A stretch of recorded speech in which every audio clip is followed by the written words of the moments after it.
ശാസ്ത്ര സാങ്കേതിക രംഗത്ത് പങ്കാളിത്തം ഉറപ്പാക്കി ബ്രിട്ടീഷ് പ്രധാനമന്ത്രി കിയർ Starmer American president Donald Trump കൂടിക്കാഴ്ച. യുക്രൈനിലും ഗസയിലും സമാധാനം ഉറപ്പാക്കാൻ ഇരു രാജ്യങ്ങളും പരിശ്രമിക്കുമെന്ന് സംയുക്ത വാർത്താ സമ്മേളനത്തിൽ നേതാക്കൾ പറഞ്ഞു.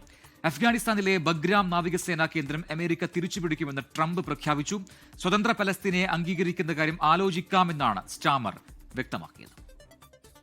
അഫ്ഗാനിസ്ഥാനിലെ ബഗ്രാം വ്യോമസേനാ താവളം തിരിച്ചുപിടിക്കുമെന്ന വൻ പ്രഖ്യാപനമാണ് കിയർ സ്റ്റാർമറുമായി ചേർന്ന് നടത്തിയ സംയുക്ത വാർത്താ സമ്മേളനത്തിൽ ട്രംപ് നടത്തിയത്.